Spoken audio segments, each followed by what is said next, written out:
You found the most in-depth coverage of the Silver and Black.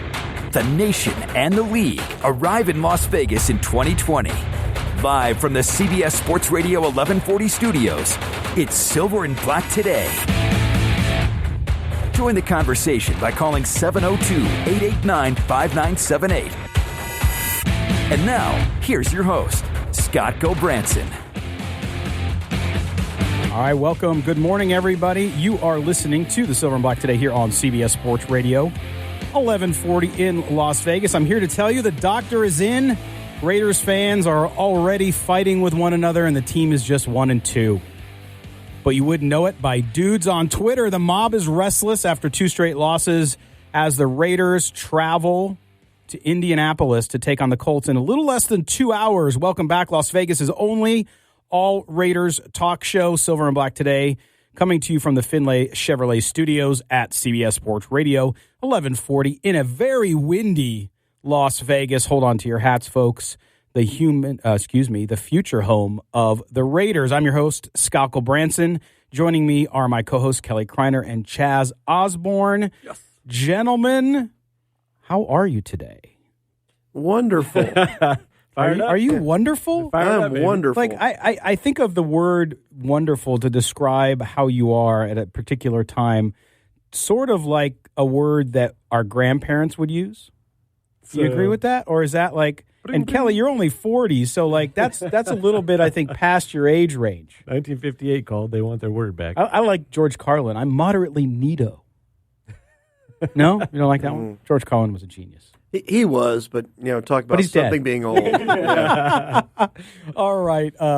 We have a lot to get to today. Real quick, let's take a look at what's on the docket for today's show and who you'll hear from. In our first hour, we have a great interview with Raiders All-Pro and College Football Hall of Famer Lincoln Kennedy. Kennedy pulls no punches when talking about the Raiders' early season struggles, and he'll tell us how you can keep local kids playing football. That's right, by supporting yet another great Raiders Foundation event here in Las Vegas, especially if you like to play a little bit of the poker. Ooh. We're going to bring that to you. In our second hour, Kevin Bowen from 107.5 The Fan in Indianapolis will join us live from Lucas Oil Stadium, and he'll help us preview the banged-up Colts ahead of this morning's game. We'll also ask a question. How concerned are you with the Raiders through 3 weeks?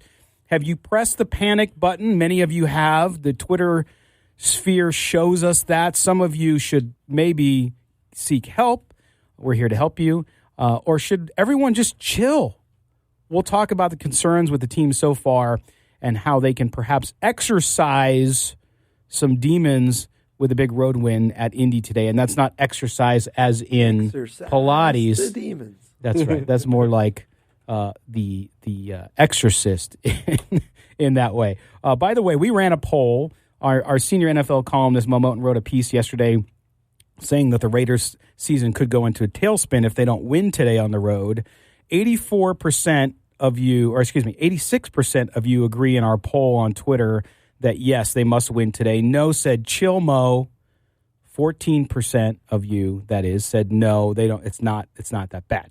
The gang will also give an in-depth look at the keys to the game for today, how they can go into Lucas Oil Stadium and grab a win before heading off to London for the week to prepare for the Bears. We'll argue and discuss that and take your calls. By the way, you can call us, 702-889-5978. That's 702-889-5978.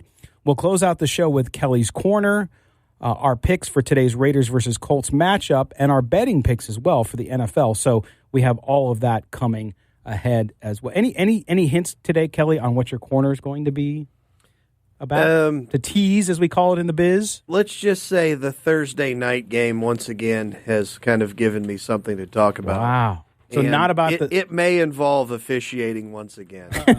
But it's not about your extreme excitement over Jennifer Lopez and Shakira being the halftime entertainment for the Super Bowl?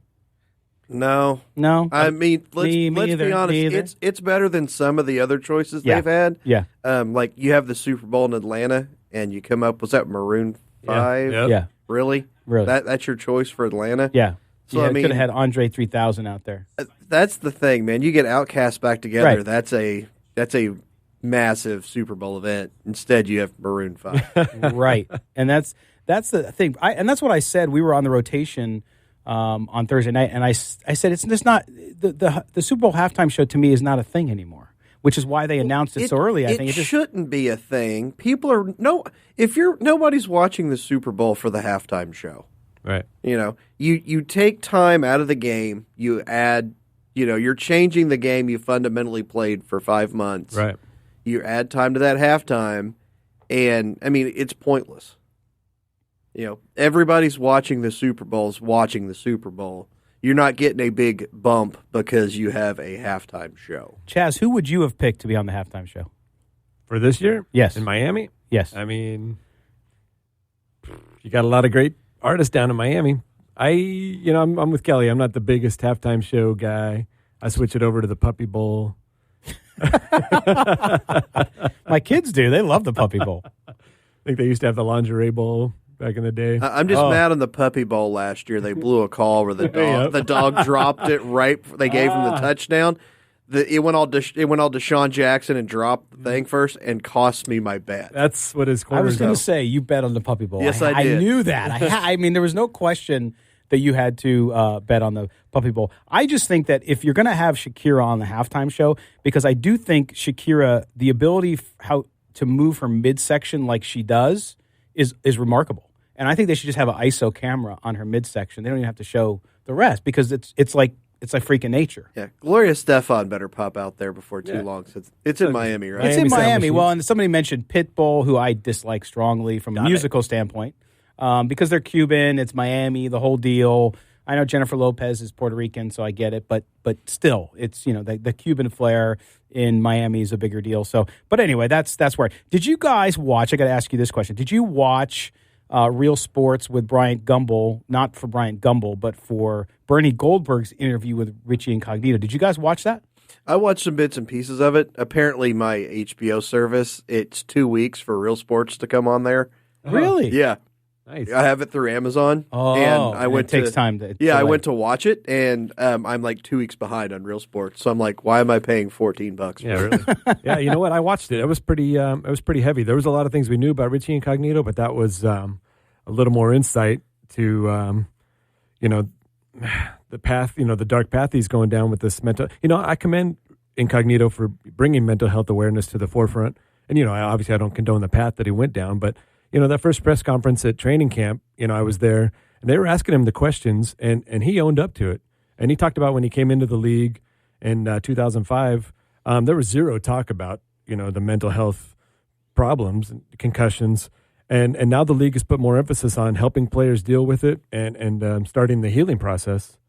So but here's my point with it too, and I don't have any problem with redemptive stories, right? And people coming back. In fact, last night I was watching college football. I watched the University of Nevada Reno again just get throttled by Hawaii. It wasn't even a game. Man. And Ryan Leaf was doing color commentary, and he did a great job actually. Yep. And that was good to see. Here's a guy who was a complete mess and has hopefully turned his life around for the better, for good.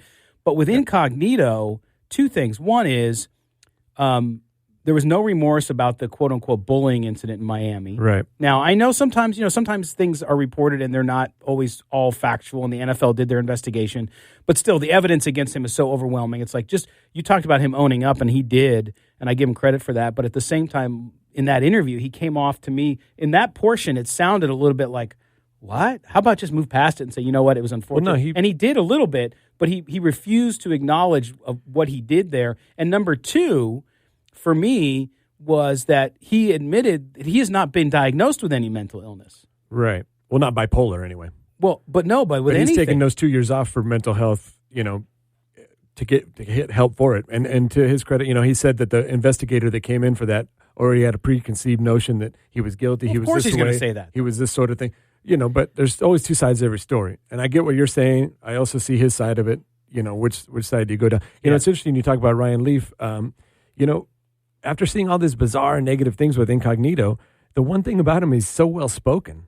And I know he wanted to go into broadcasting, when his football career ended. But, it'd be nice if he became a spokesperson for this mental health awareness and, start helping others as well as helping himself. It's bigger than the game. It's bigger than, he's a real person, and you want to see people get back on track, and you see where he's coming from in different things. And if he can get himself and help others, that'd be a great thing for him. How about for you, Kelly? What'd you think of the biggest thing for me? Cough button's right there. I was looking for it. The biggest thing for me about the bullying stuff is bullying was the hot word at the time. Yes. Basically, the coaches, I believe, told Richie Incognito, hey, we've got to toughen this kid up. He's a little soft. That's what he said, that, too. Yeah, that happens in every locker room. It happens everywhere, but we were just at a time with all of this, bullying thing like that. So that got kind of pigeonholed in with that. I've never really had a problem with what happened in Miami with that. But it's just everything else. Right. And if he's got mental health issues and that's what's caused that, maybe he shouldn't be playing football. Maybe he should, I don't know, be getting some help.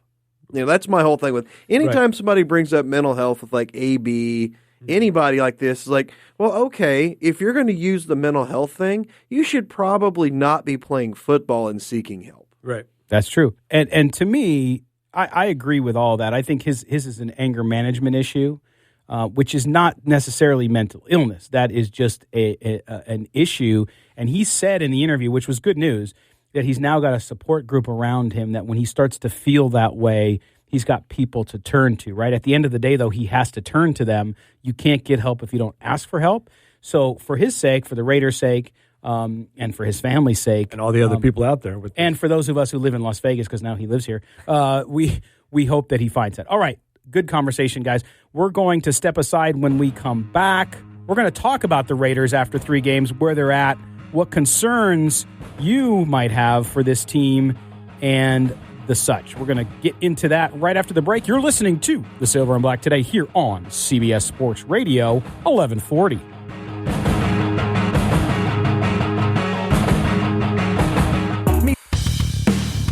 This is Mark Bedane, president of the Raiders. You're listening to Silver and Black today. Oh, yeah.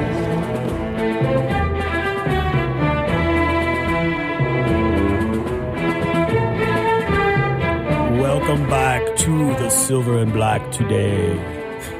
Here on CBS Sports Radio. Hope that's getting you fired up, Raider Nation, as you get ready for kickoff coming up here in just a little while. We fired up every time. That's right. We are your official pregame show. Well, unofficial pregame show, I should say. Official and unofficial.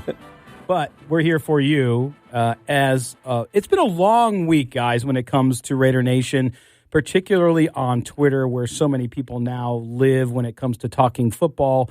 Calls to fire Mike Mayock and John Gruden were out there. Ouch. Granted, not a ton, but they were. Lots of anger, frustration, yet again, with quarterback Derek Carr. Here's the question I'm going to ask to our distinguished panel of gentlemen. I use the term loosely. How concerned should fans be, guys? I mean, when you look at this Raiders team, they lost against a better Chiefs team. Mm-hmm. They beat the Broncos, who are just not very good. Then they lost to the Chiefs, and then they lose to the Vikings on the road to a really stout defense. They didn't play well themselves, so it's not surprising. To go beat the Vikings was going to be tough anyway. My point here is I saw them at 1-2. Maybe they could sneak, I thought, a win against the Chiefs. I doubted it, but there was a chance, a home game. But the Chiefs are just too good. So if you look at this, is this surprising? Why are people surprised?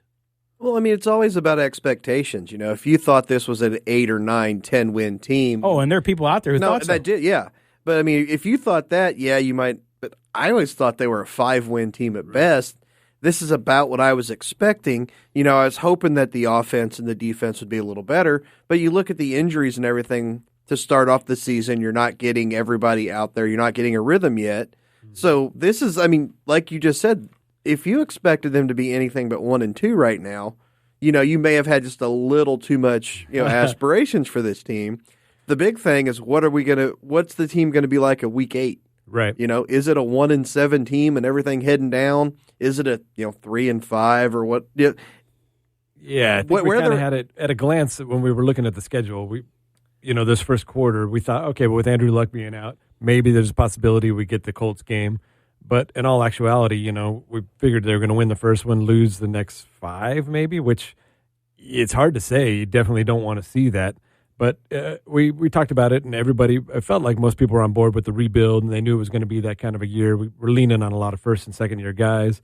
And, to come out of this long 5-week trip, if we can go 1-4 and hopefully get the one today and start this first quarter 2-2, that would surprise some things. And you never know what could spark it, and maybe an injury down the road to the other team, or, get lucky in Green Bay or the Texans game or something like that. But I think we talked about it before the season started. If anything else, we were going to be 2-5, 2-6 to start the season. So it shouldn't be a surprise, but I'm a Raider fan. I'm an eternal optimist.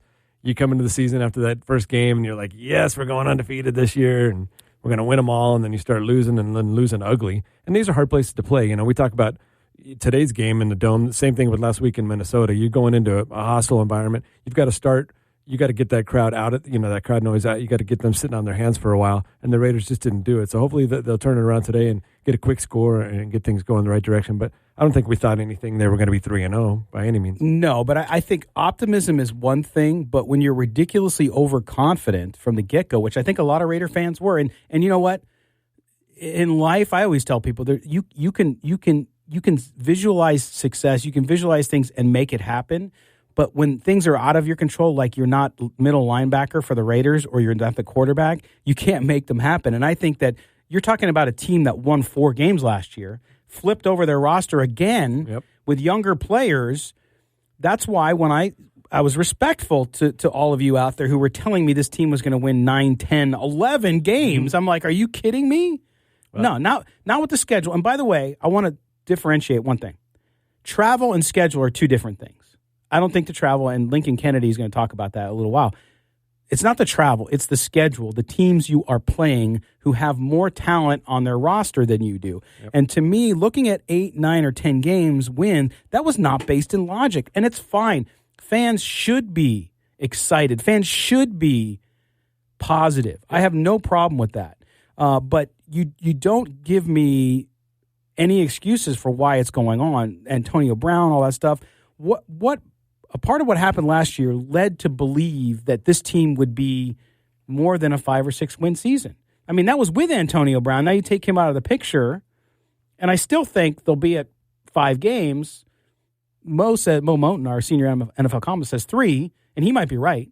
But I just don't understand the Raider Nation turning on itself again because people want to win so bad. And I think, again, the polarizing figure in all of it is not the play of the defense. It's not the lack of play calling at certain times. It's quarterback Derek Carr.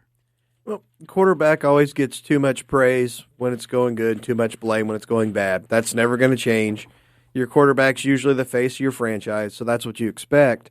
But he's the one everybody's looking to because this is a make or break year for him, and it's not going well. Yeah. Well, I'm not ready to put the blame solely on Derek Carr. I've got to give a little bit of that responsibility to Coach Gruden and Greg Olson for some, questionable play calling. With 8.5 minutes to go in that Denver game, they started running the ball. They really pulled back the offense and played, I don't want to say scared ball, but, just playing not to lose. And then same thing, Scott, to your point you were talking about in the Chiefs game in the second half, he didn't even throw the ball, past 7 yards. When you're down 18 points, and now I know, defenses aren't going to fall for the run fake when they're up by 18, so you can't throw that home run ball every time, but at least, take some 10-yard, 12-yard shots down the field, not just these little dump-offs. Yeah, and they didn't throw the ball past 7 yards against the Chiefs. Right. Whose secondary, their safeties are really good. Mm-hmm. Their corners may be the worst in football. So it's not like you were going against a defense that was shutting down your deep passing game. You didn't try. Right. Right, and if you look at it, I mean, again, we'll talk about Derek Carr, and don't at me about Derek Carr and my criticism now because I've been one of the most vocal defenders of Derek Carr since last year, okay? But after week 1, you look at it, in 2019, 7 passes in the air over 20 yards and has only attempted 15 passes over 10 yards the entire season. And then as we saw, Michael Lombardi on The Athletic wrote a piece in his weekly column. It says the Raiders are 5-14 under John Gruden, and in 3 of those 5 wins, the team has executed 10 plays over 25 yards. So that is the shared blame. It's not just Carr, although he, for whatever reason, he's not going downfield.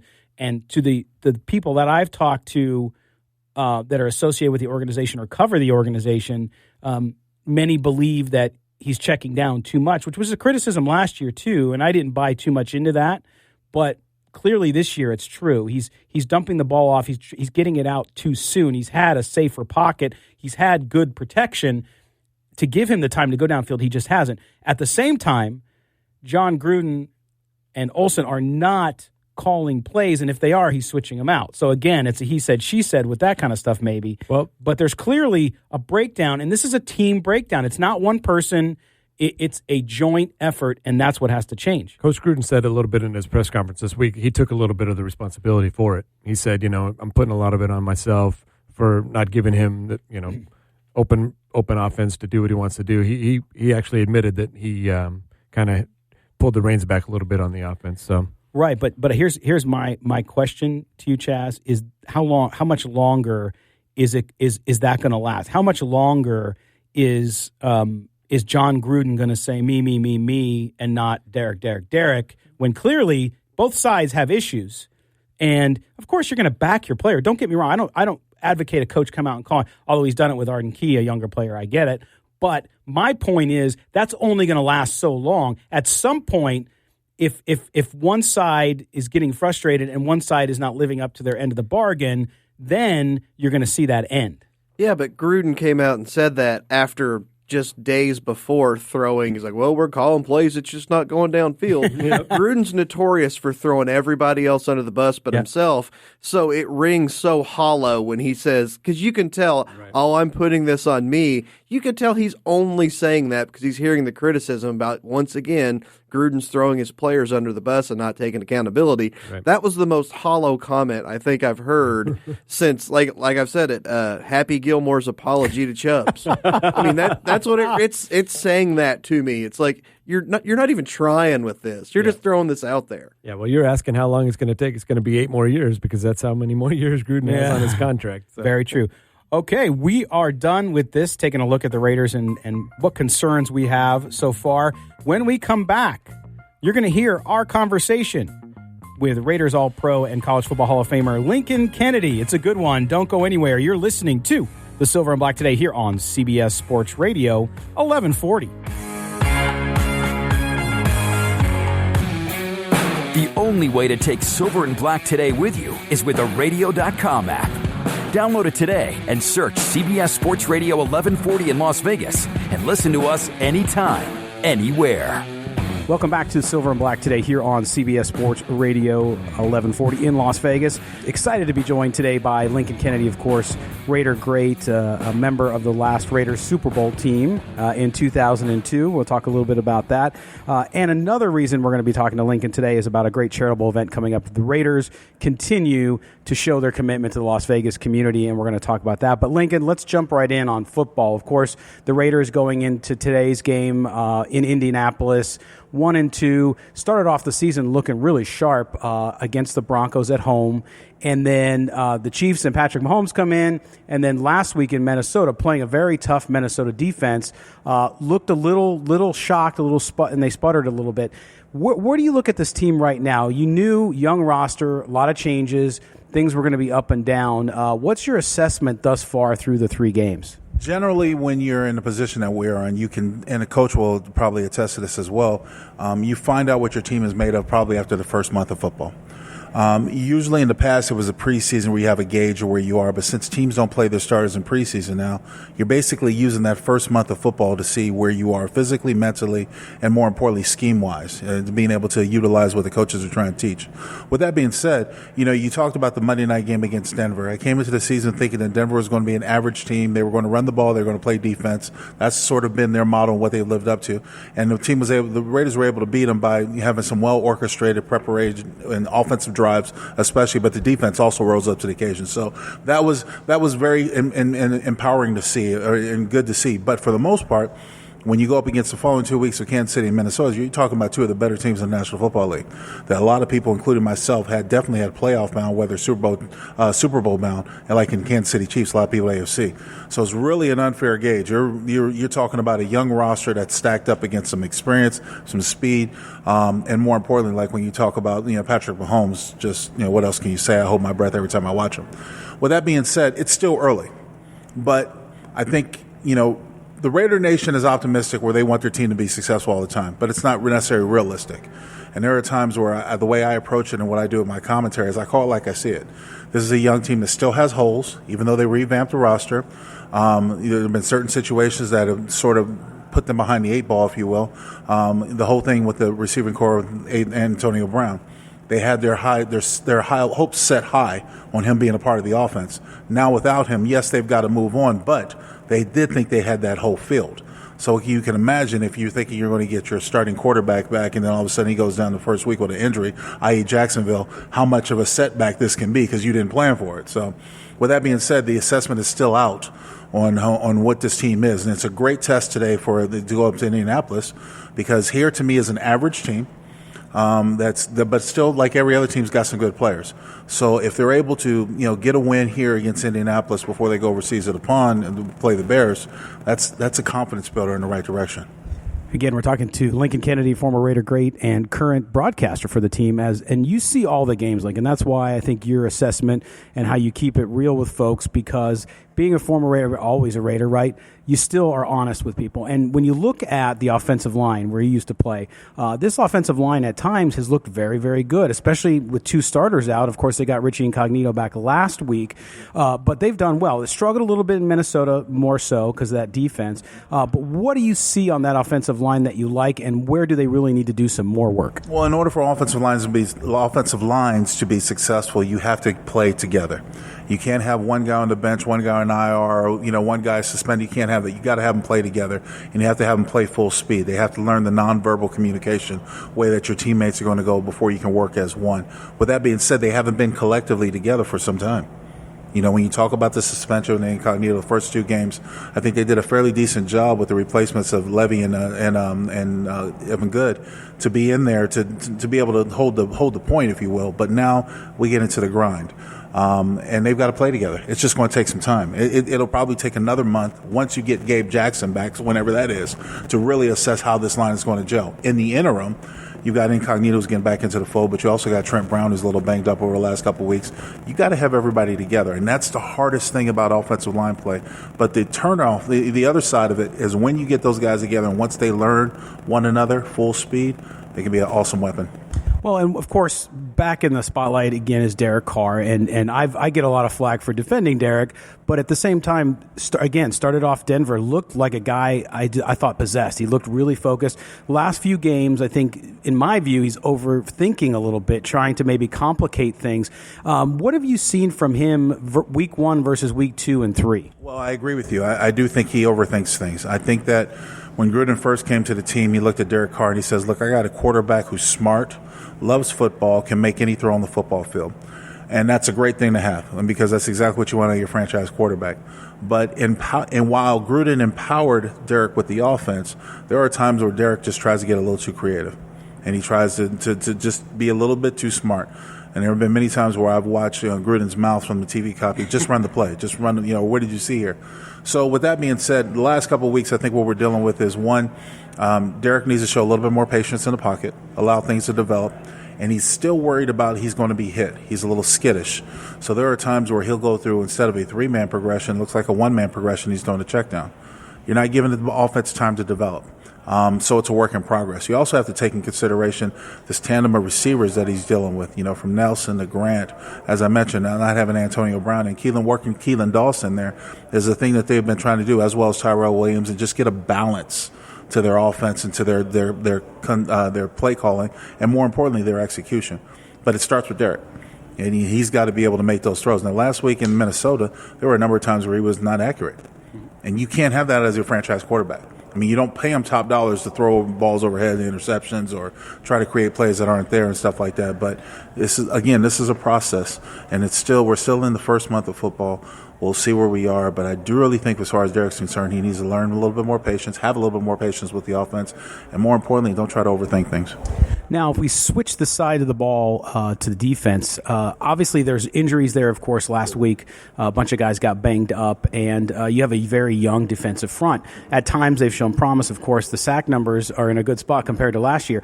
But what do you see there? Losing Jonathan Abram, obviously huge in the defensive backfield, but they need depth, so that's going to take some more time.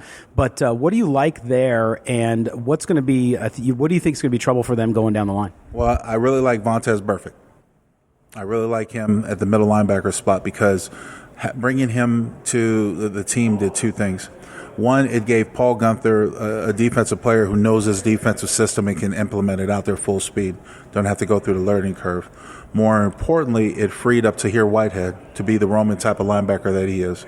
The production that you're seeing out of the defensive front is really good. I like the rotation they have, especially at defensive tackle spot. I'm waiting to see Arden Key come into his own.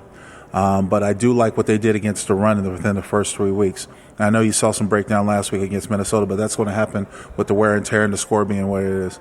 What this front four has got to learn, and he's still trying, Paul Gunther's trying to develop him, a system that can generate pressure with their front four, because that's every defensive coordinator's dream. And they're not there yet consistently, but they're working their way there. Now, lastly on football, this schedule, okay, so you can't use an excuse, but as an NFL player who had to travel for your entire career, talk about how brutal this is, this stretch, being away from home and all that, especially when you're banged up, you got young guys. Is it better for the team to maybe be on the road to gel together, or is it a significant challenge as we all think it is? Well, I mean, what's different is that the manner in which they travel, I mean, we traveled first class back in my day, so it's hard to be critical of that.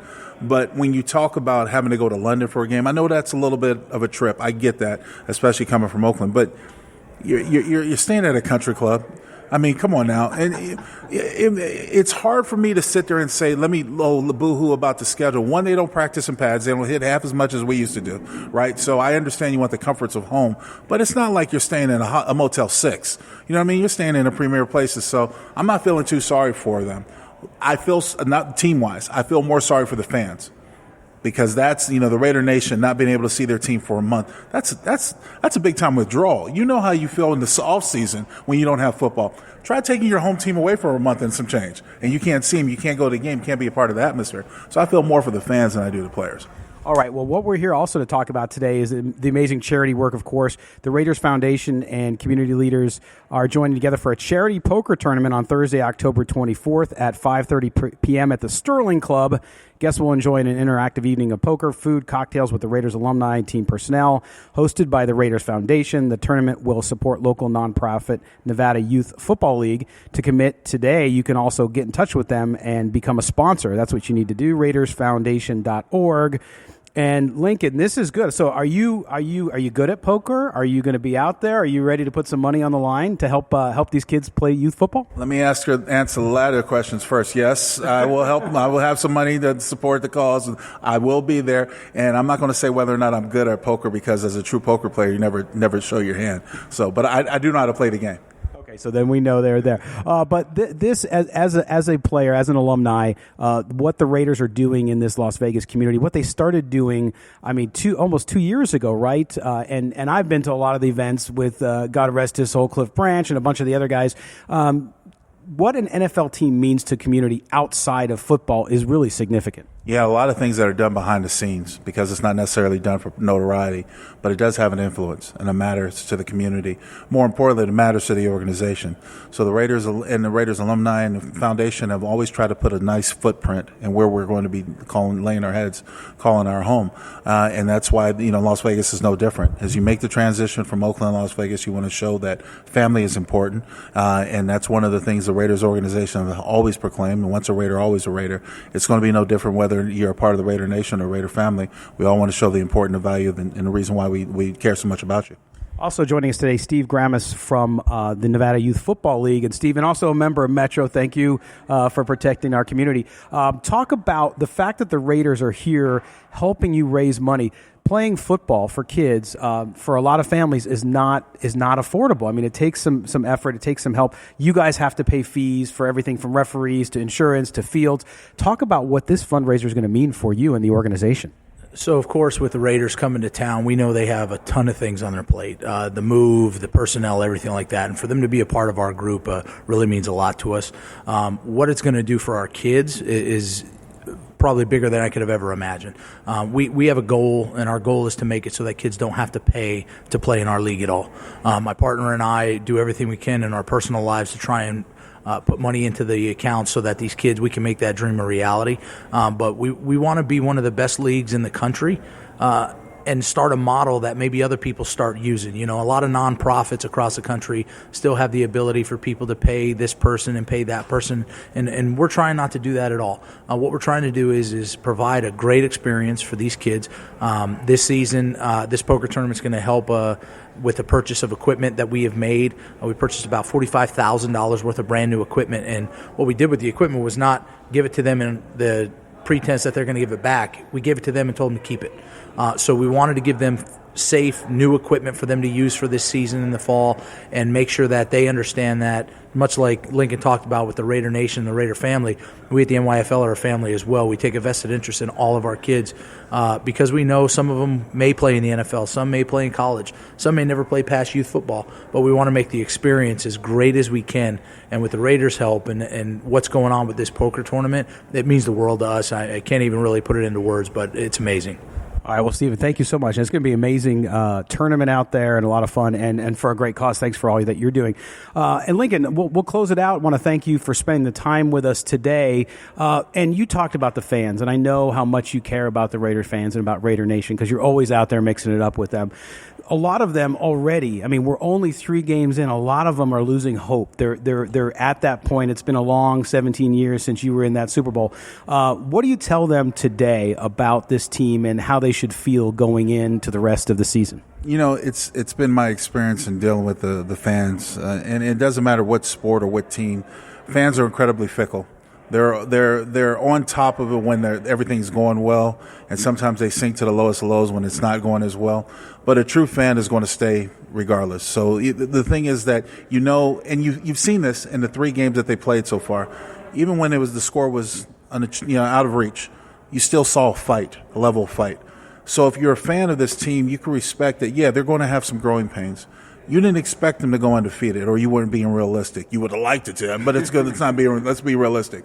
But at the same point, you just want to see they're competitive, and you want to see that it's a competitiveness to where it's heading in the right direction. I think you see that. And again, we still have a couple games to go and stuff like this. It's going to be a big test with the road because everybody wants to talk about it, so it gets ingrained. But you're going. Everyone that you play against hates the Raiders. And so it doesn't matter what team or what division, they're always going to give you your best shot. And we're playing against some good teams. In the last 2 weeks, 2 teams that are projected to be in a playoff race.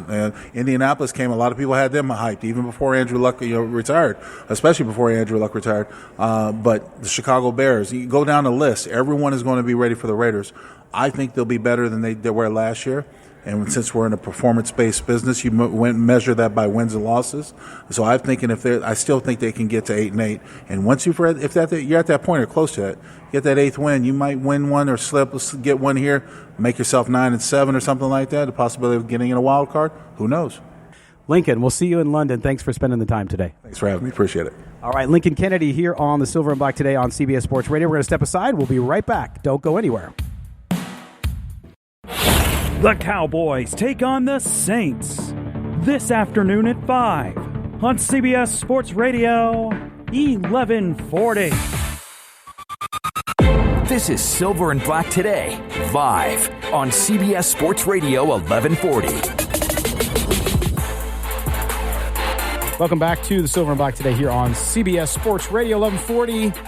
Thanks to Lincoln Kennedy for joining us. And guys, Lincoln tells it like it is, right? I mean, he doesn't mince words. And as I had some folks in our social chat, by the way, we are streaming live on video to YouTube, Facebook, Twitch, and Periscope. So everywhere you want to see us, we're there. Or if you don't want to see us, you don't have to. But nonetheless, by the way, I'm gonna use this as a cheap plug. I got to do this real quick. The posters for our London trip. By the way, yes, we will be in London next week. I'm holding this up on video. This is our cool vintage show poster, which you can see here. You can only buy this for a few more days. Go check it out. we will tweet out the link, but it's pretty cool. I've had a lot of people request it, and we've sold a bunch of them, and so make sure you get yours. But, guys, Lincoln Kennedy, one more time, it would be helpful if I put up the image of the poster instead of the three of us. Anyway, there's the poster. Go order it. If you forget the link or don't find it, I'll help you later. But, guys, Lincoln Kennedy talking about this team and really, I think, diplomatically saying, look, there's not a lot of excuses here. I mean, other than they don't have enough people yet, which he was clear about. And then the same thing we were talking about with Derek Carr before, and some folks in our chat saying that we're being too critical of Derek Carr clearly don't listen to the show enough or just have their head in a cloud, because that is not true. But in this case, Lincoln Kennedy says, look, he agreed with me and said, yeah, he's thinking too much. You guys agree with that? Is it thinking too much? Is it fear? What is it? I think it's all the above. Because, like, when he was coming out in the draft, the biggest problem he had was he would get happy feet anytime the pocket got a little dirty. And you're starting to see that again this year, to where he tries to, rush his progressions. He tries to do everything instead of just sitting back and trying to make the throw. Yeah. Well, and when he has done what I mean, week one, okay, we got to go back to week one because he looked good there. There was no happy feet. There was good protection, right, Kelly? And it worked. Now, wasn't a great defense he was playing either. They had a good front, but that's about it. Well, but that's the thing, though. Denver's defense isn't bad. Right. They've got one of the best corners in football in Harris Jr. They've got two of the best pass rushers in Chubb and Miller, and the offensive line just kept him clean the whole game. Right. Yeah. Well, we talked about, they were also up for that game, and that's why everybody looks so good. But he admitted this week, Derek Carr said, that he's trying to do too much. And so he knows it. Maybe he's going to change it today. We'll see a new side. But it was good to hear him say that. Although I don't think he's trying to do too much. I mean, it's the way he came out. I think he doesn't do enough because he thinks too much. So he ends up to the point about not throwing the ball downfield and attacking the defense. So hopefully that'll change pretty quickly, and that'll happen. But hey, we're going to step aside for the top of the hour sports update here on Silver and Black today. When we come back, we're going to be joined by Kevin Bowen of 107.5 The Fan in Indianapolis. We're going to preview the Colts and the Raiders coming up here in just about an hour. You're listening to the Silver and Black today here on CBS Sports Radio 1140.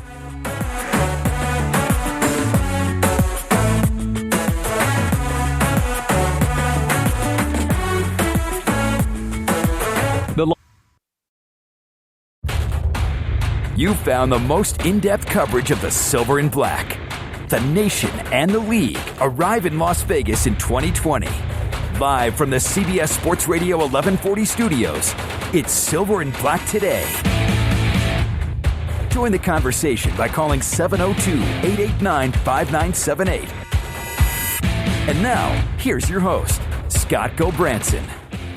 Welcome back to hour number 2 of the Silver and Black today here on CBS Sports Radio. We're going to shift our gear from what happened last week in the Raiders' loss to the Vikings and the state of the team to talk about this week and their matchup with the Indianapolis Colts coming up in about 56 minutes here in Indianapolis, Indiana. And to do that, we are bringing in on our attorney Michael Troiano newsmaker line, Kevin Bowen of 107 The Fan in Indianapolis. He covers the team up there. And Kevin, listen, this team coming in, the Colts, to take on the Raiders, who are reeling in their own way. A lot of injuries. Of course, we know Darius Leonard on the defense. Tyquan Lewis is out. Malik Hooker, of course, all impact players for the Colts. And now we also know T.Y. Hilton on the offense will be out as he is inactive today. Talk about the state of this team coming in as they get ready to face the Raiders in just about an hour.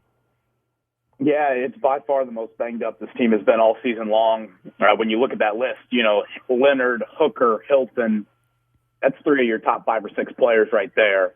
The middle of your defense with Leonard and Hooker, those 2 guys are really the main playmakers for this defense, especially a linebacker and on the back end as well. And T.Y. Hilton, we know full well the type of player he's been over his career and just the sort of attention he commands. Last year in the meeting with Oakland, he only had 1 catch, but he commands a lot of attention that can open up things for the tight end scoring 3 touchdowns last year. Marlon Mack having a huge day as well. So Big losses for sure, and the Colts' depth will be tested with a lot of rookies playing significant minutes today. Yeah, and obviously the Raiders having their own issues, and they sort of look at this as maybe their most winnable game over the next stretch of this massive road trip that they're in. But if you look at the Colts, of course, the surprise retirement, or at least for some, the surprise retirement of the quarterback, and of course they come in with, Andrew Luck being gone. That's a huge shock in itself. So Jacoby Brissett takes that ascension to starter.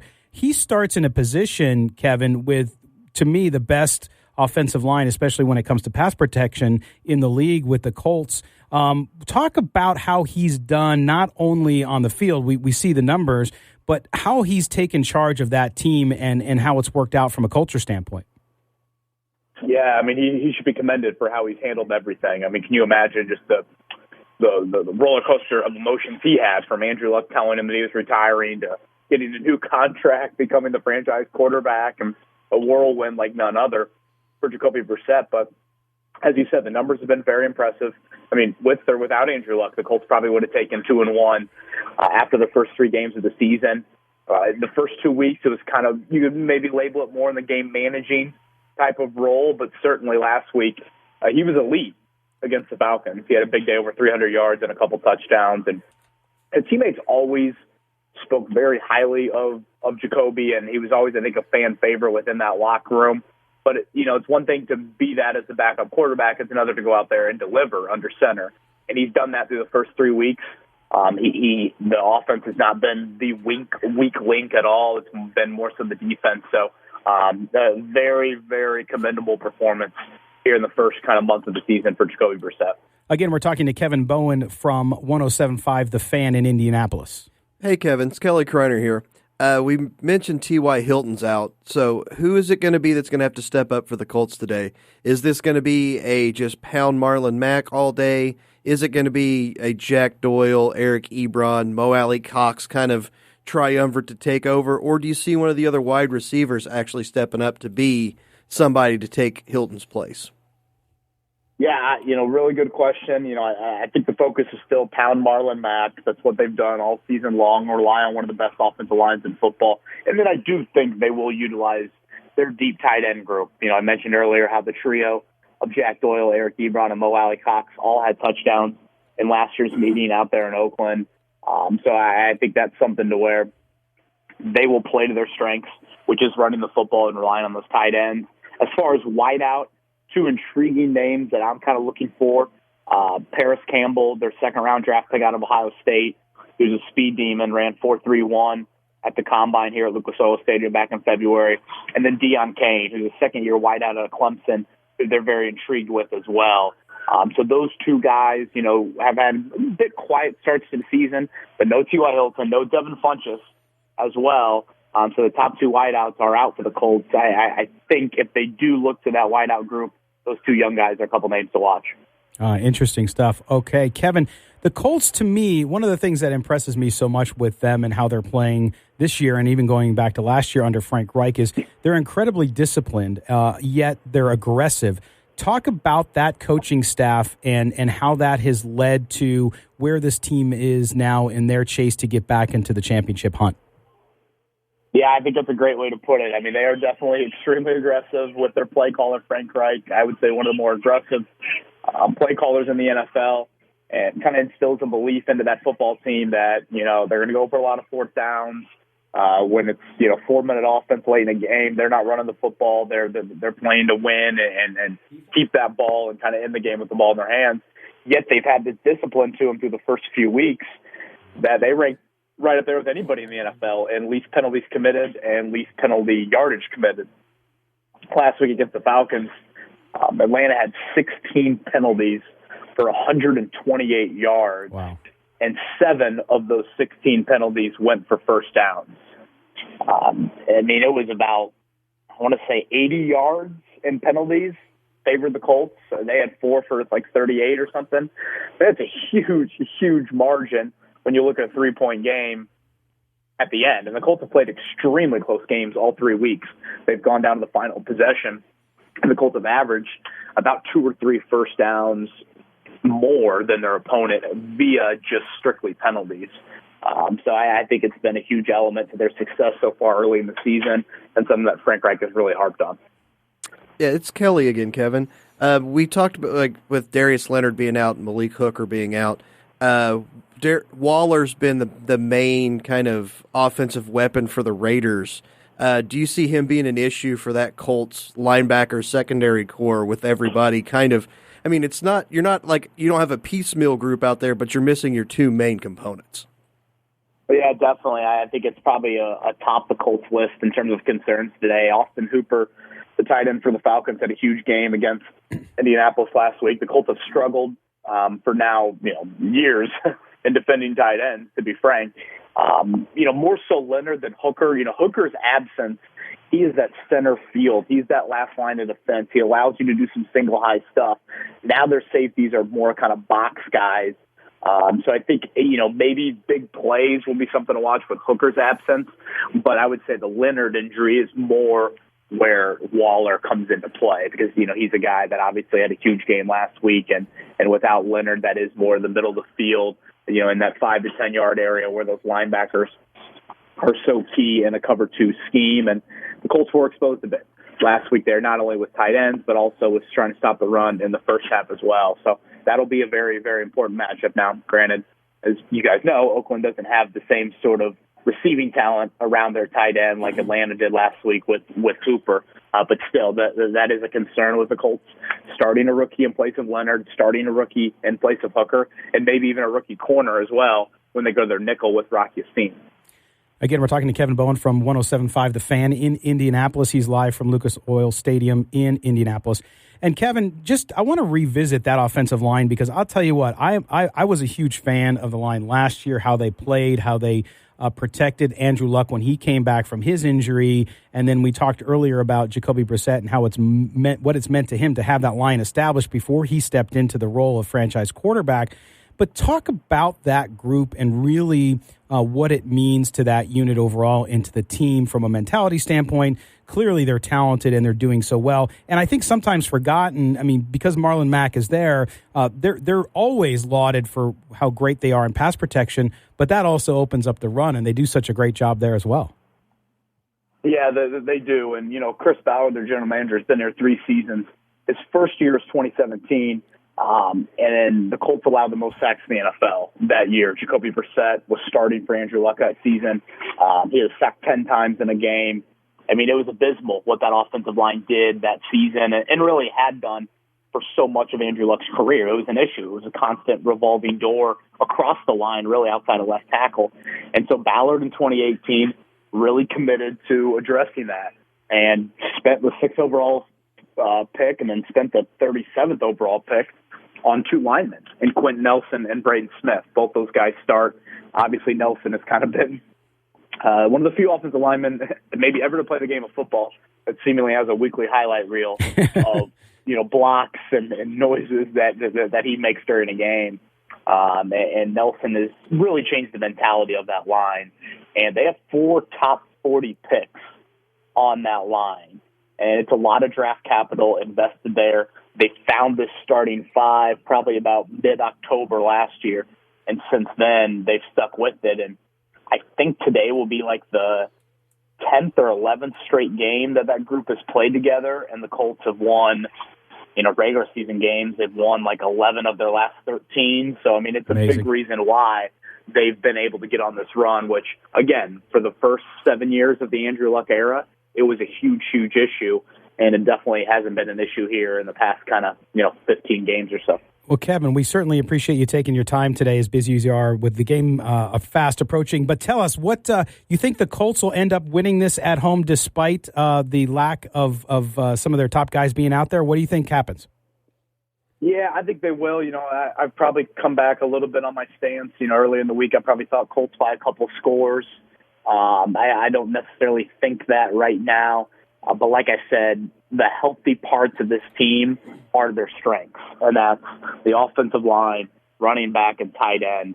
And so I think with them being healthy there, and Oakland, I guess, a little bit banged up with a few surprised inactives, I think that's something where the Colts will get an early lead and kind of play from ahead all game long, which they tried to do last week. Atlanta played catch-up late.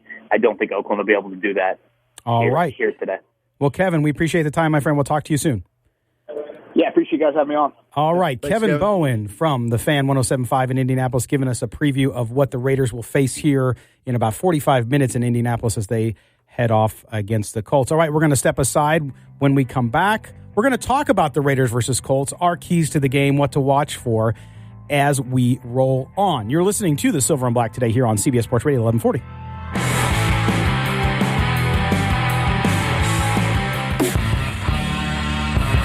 How you doing? This is Charlie Garner, and you're listening to Silver and Black today. Stay tuned. All right, Charlie Garner bringing us back in. Haven't heard that one in a while. That was pretty cool. Yep. We have all these rejoins, as we call them. And you never know who's going to pop up there. We had Mark Bedane earlier. Now we have Charlie Garner. There's some other ones in there. I got to talk to our executive producer, Mark Bonilla. I think there's some that he hasn't put in the system yet that I probably need to resend them. But anyway. That Charlie Garner one, he says, stay tuned. We should be playing that when we're going out, not coming back in. Right? Oh, my gosh. I'm just saying. Chaz gets to take an engineering course. No. Good point. It's a great point. It is really a good point. Okay. We are back here. We're talking about the Raiders and the Colts coming up here in about 41 minutes and 40 seconds, yes, to be exact. Yes, from outside. So we want to jump in. Ladies' underwear. Sorry. Oh. If you get the reference to... No. Gee, if you don't, that's just weird. That's great. It is. You're right. But I think most people do because they're sports fans. Okay. Let's talk about this game today, guys. We look at the Raiders and Colts. As our own Mo Moten said this week, he feels this is a must-win for this team or it's a downward spiral. I agree with him from the perspective of I do not see them winning a game again on this road trip if they don't win today. That's just my take. And there's a lot happening here. They need confidence. They need to get their offense going. Their defense, we knew the weaknesses of the defense, and we're seeing those come to light, but they need to play better. We saw good pressure in weeks 1 and 2, didn't see it last week. They now are playing one of the best offensive line in the league, and now they have to get pressure again there, too. They need to stop Marlon Mack. They're thin at linebacker because, Kelly, we know the Raiders don't need linebackers. But nonetheless, when you look at this game, and Chaz, I'll start with you on it. When you look at this game, what one thing do you believe, and there's several I know, but what one thing is the key for the Raiders to get off to a start and to really take this game home and win one on the road before they head to London? Yeah, you just said it, to get off to a fast start. Those first two games in Denver, they were up, 14-0 at halftime, 10-0 after the first quarter against Kansas City. And then last week, same as this week, you're going into that environment. It's a dome. It's great home crowd. If you can get off to a nice 7-0, 10-3 start, keep the crowd out of it a little bit, that'll do a lot going forward. And, you talked about this whole road trip. You kind of look at it, you think they're going to get a win somewhere. Why not today? Today, with Indianapolis' injuries, this could be the day, to start it off right. Yeah, I agree with you on that one. And then, Kelly, when you look at this, too, I think fast start – and that's the one thing we saw today, or I should say this week reported as well, was that the Raiders are so good when they script that first drive, and then after that is when they have trouble. Getting the offense to a fast start is important, yes, but what else do you need to see out of that offense for them to stay in this game? Because Indianapolis is going to run the ball. They're going to pound the rock. They're going to do really well with that line. They'll be able to pass, too, to the tight ends, as we talked about earlier. But what do the Raiders have to do on offense to keep up with the Colts today? They've definitely got to avoid the 3-and-outs because this is a game where possessions, you're not going to see big explosive plays on either side, so you're going to see longer drives. Right. Time of possession in this game is going to be kind of big because it's not going to be like the Chiefs game where they can score in 50 seconds. You're going to see you need longer drives. You need to, you need touchdowns, not field goals. Yeah. This isn't going to be a high-scoring game, but like I said, there's not going to be a whole lot of possessions. It's going to be just chunk. It's going to be, 5 yards, 7 yards, 10 yards. Yep. You're not going to see. I don't think you're going to see the big explosive plays. Yeah. So it's just you have to consistently string together drives. We need to see a lot of third and shorts. Keep those drives going. A lot of 10, 12 play drives. Chew up a lot of clock. 8-minute drives. Derek Carr was talking about the last couple of weeks moving the ball, but they haven't been able to finish the drives.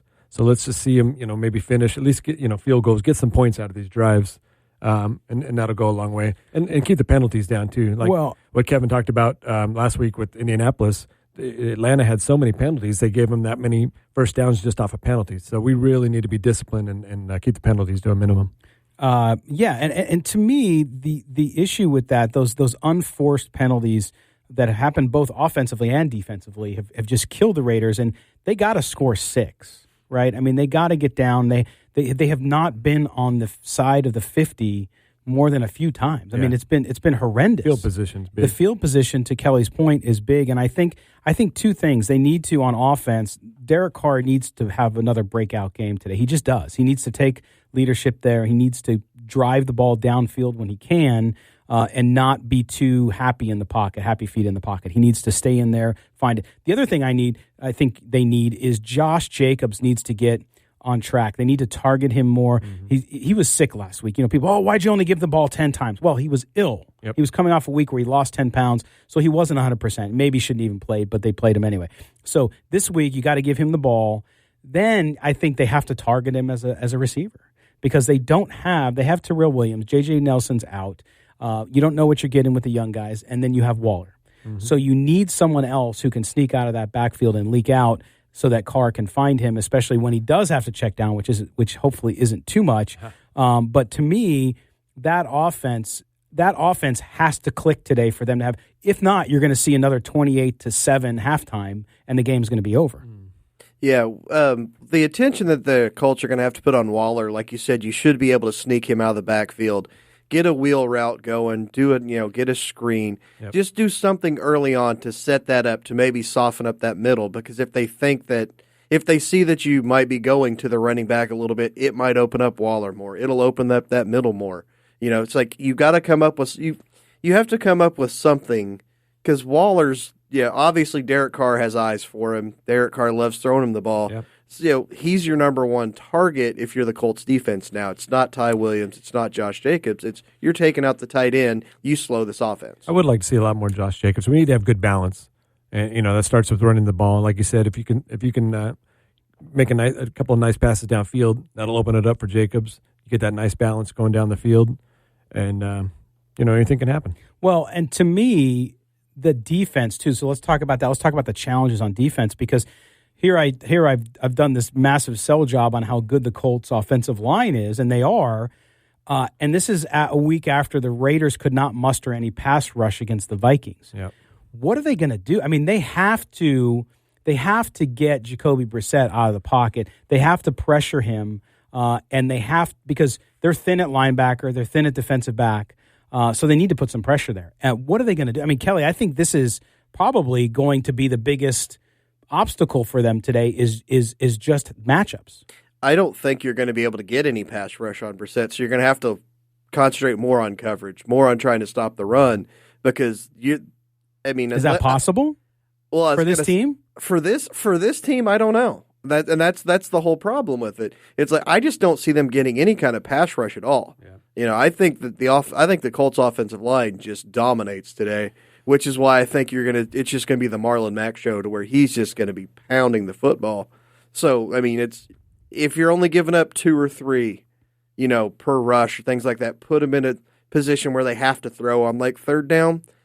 You're going to have to try and get them in longer yardage, but I just don't see the pressure coming today. Yeah, Gunther's really going to have to dial up some nice schemes today to keep these guys off balance. Tahir Whitehead had an incredible game last week. He lined up in multiple positions.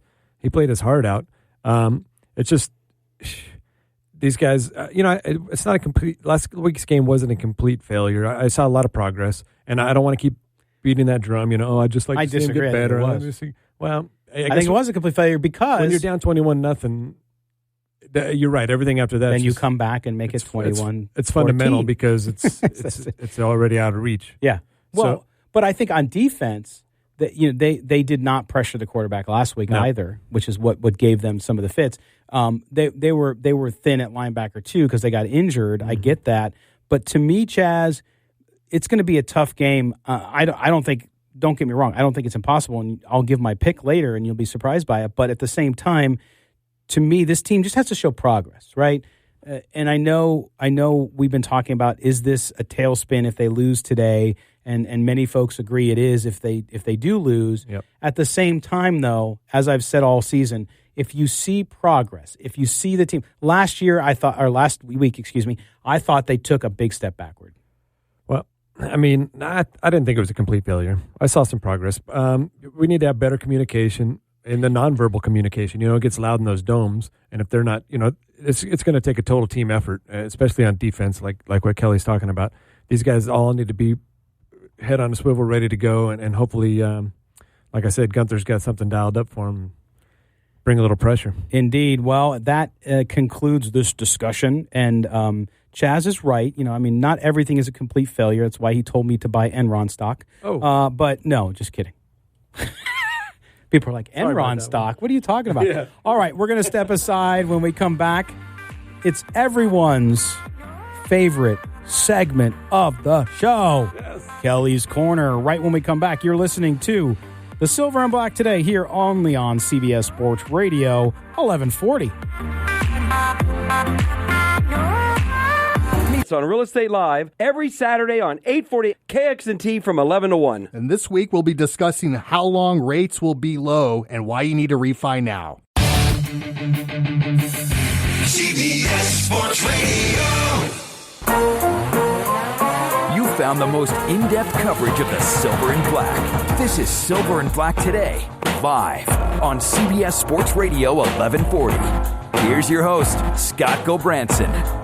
Welcome back, Raider Nation. Week 4 of the NFL season about to be underway. The Raiders in Indianapolis today to take on the Colts in what many think is a must-win game for your Silver and Black. You're listening to Las Vegas's only all Raiders talk show here on CBS Sports Radio 1140 from the Findlay Chevrolet studio. I am Scott Gobranson, joined by Kelly Kreiner and Chaz Osborne.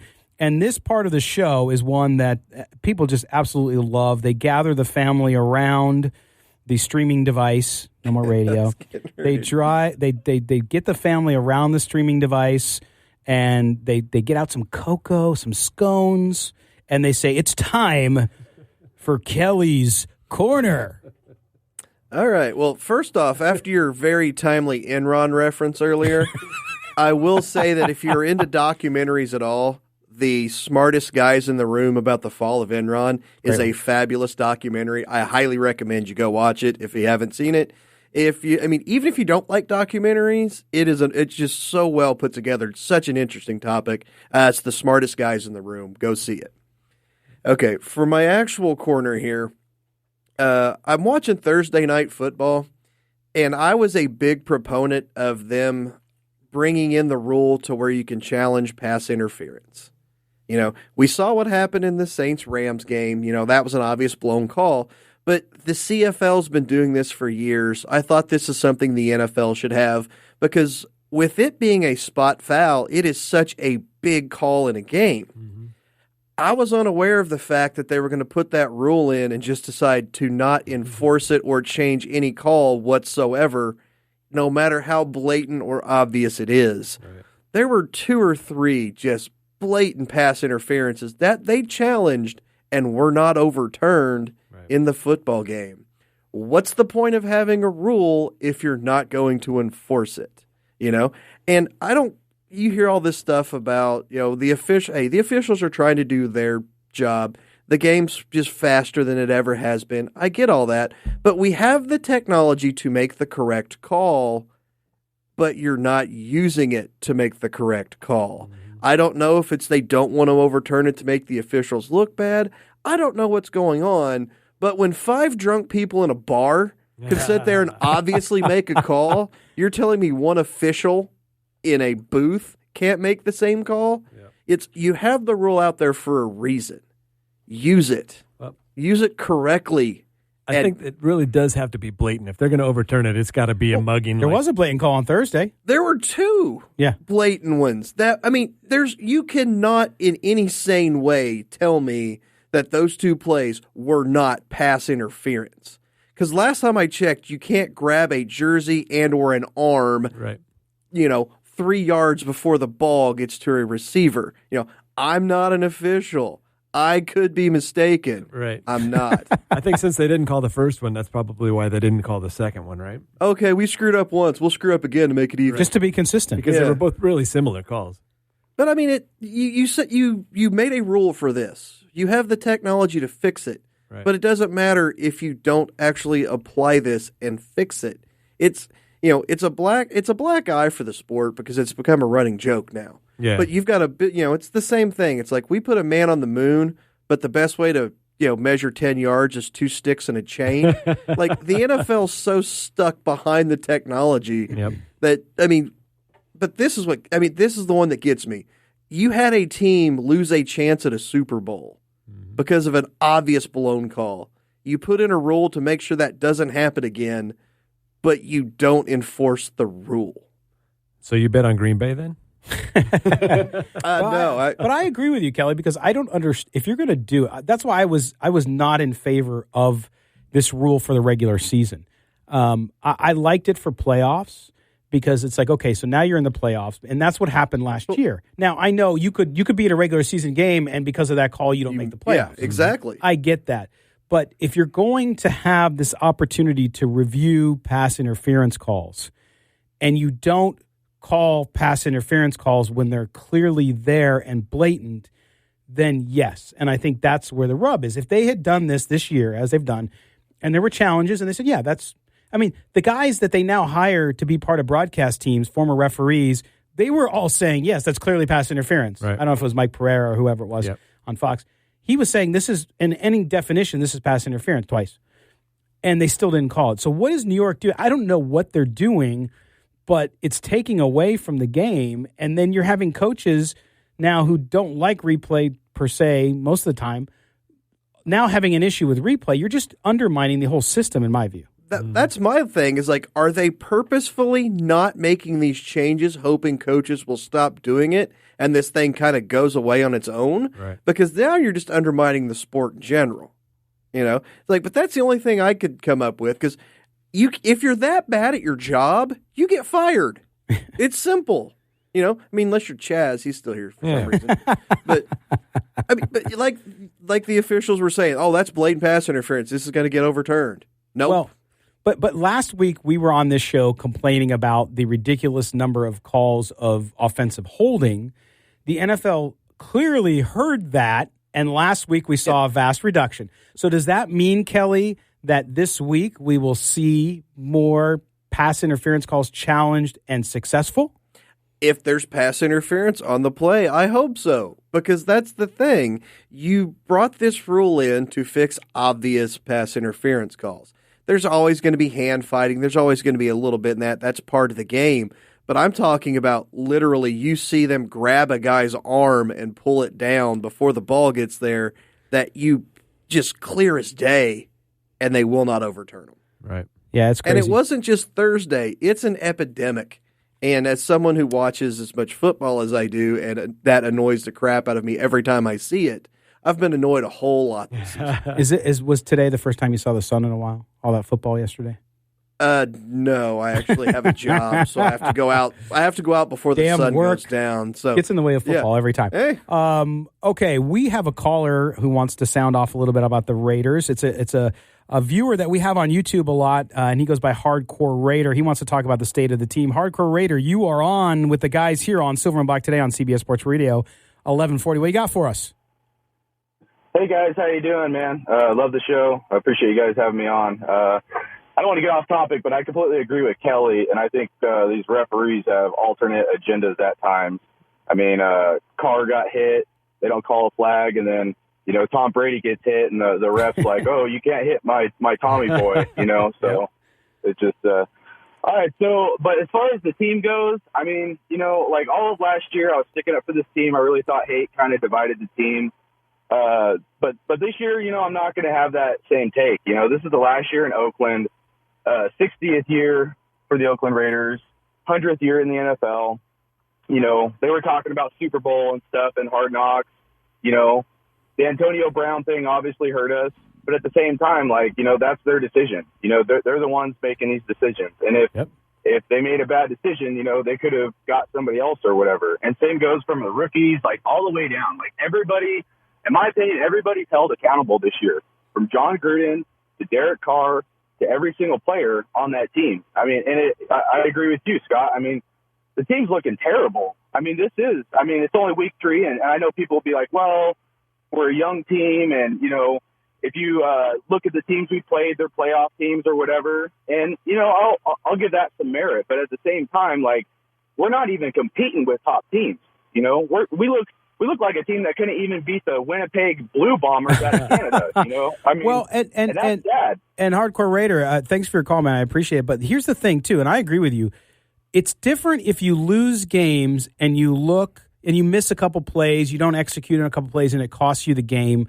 Even when you lose, like even if the Chiefs had won by 15 points, but you executed well, it was because of a turnover here and there, a young player does something stupid, but you look all together and you look like you're getting better. I think that's the biggest problem. The thing that concerns me most is not that they're losing, because I thought they would lose. I took the under 6 games. My point is you have to look like you're making progress week in, week out. And to me, they haven't shown that, and I think that's exactly what you're saying. All right, man. Well, thank you for your call. We appreciate it. We got to move on. But guys, I mean, that's the crux of it, right? I mean, it's lose, but lose well. If that sounds yeah. I said at the beginning of the season, I have the under as well, and you can have a worse record and be a better football team. Yeah. The record's not the most important thing. It's making progress. It's moving forward. When you're rebuilding, absolutely. And they're not, in my opinion, they're not making progress. They're not moving forward. That's the problem. Yep. No, I agree with you. We've talked about it over and over. Just got to get on the same page. No more miscommunications. No more silly penalties. Make progress. It's a young team. Each day, just to get better as a player, get better as a team, and hopefully by the end of the season, we'll know what we're working with going into next year. All right, we're going to step aside before we come back to close out the show. You can call us, 702-889-5978. We can sneak another call in, I think, after the break. When we come back, we're going to talk about our trip to London. Yes. God save the Queen and all that jazz.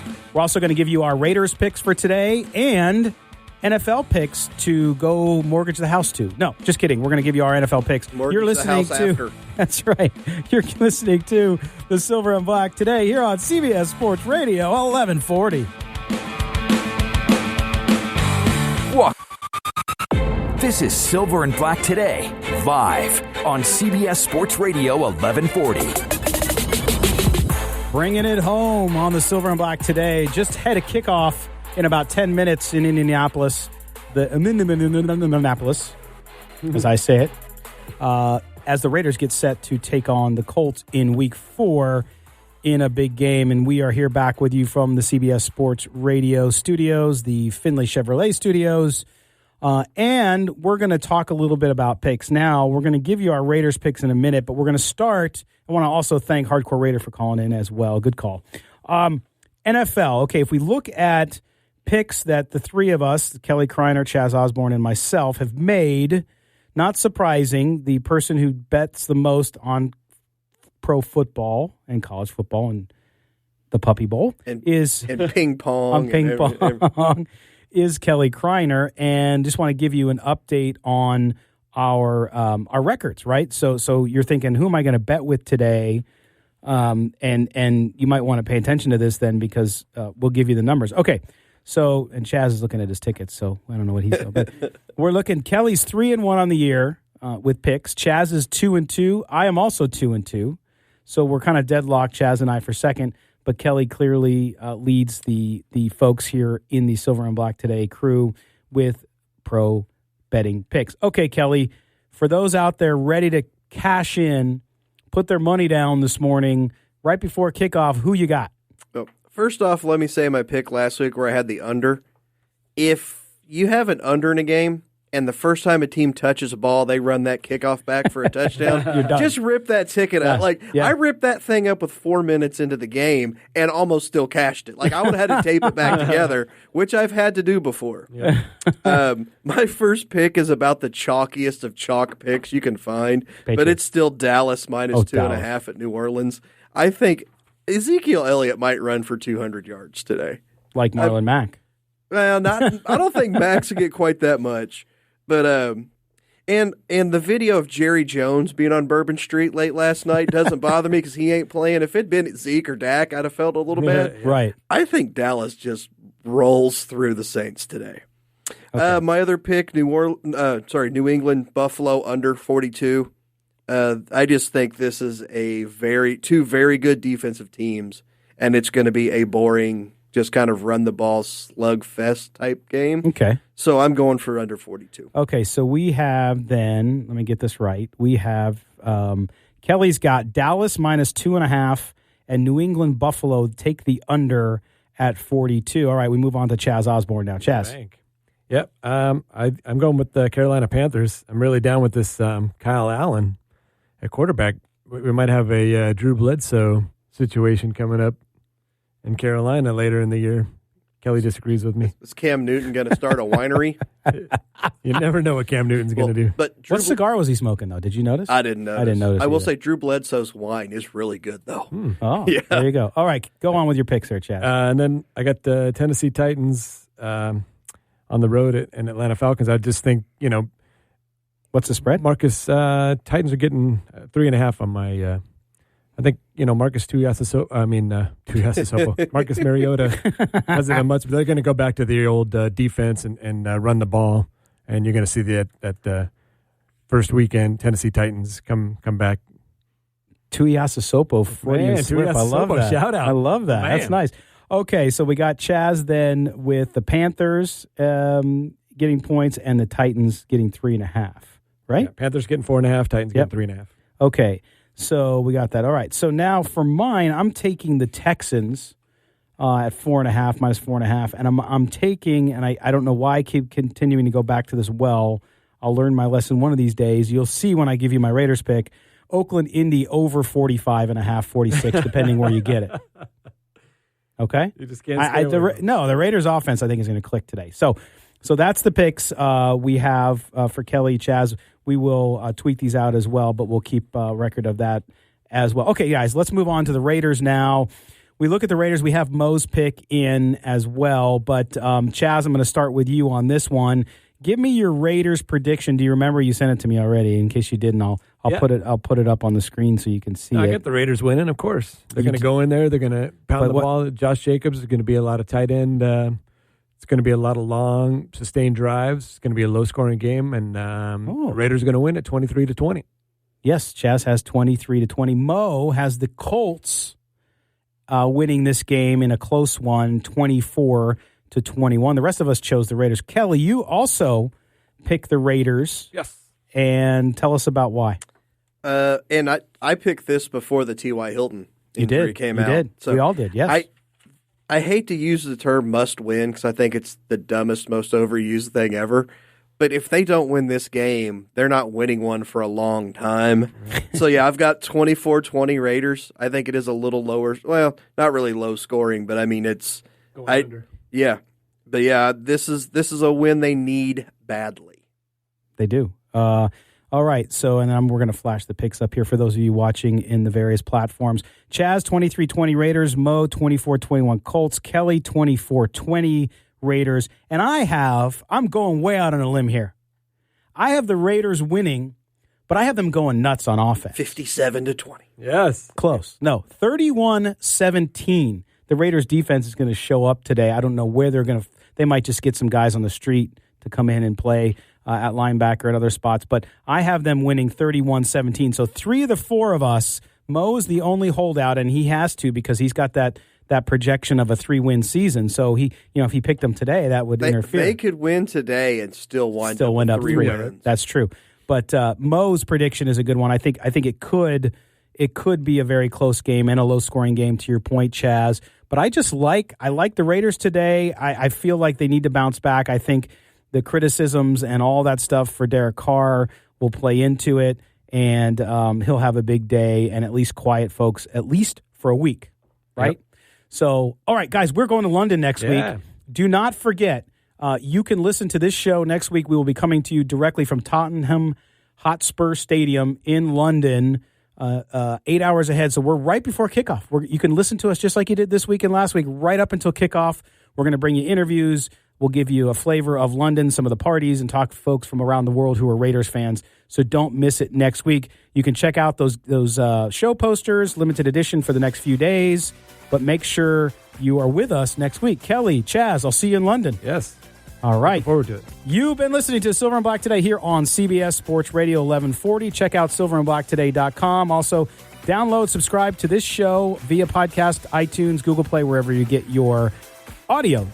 For Trent Ogler, our engineer, for the rest of us, we are Silver and Black Today. We'll talk to you next time.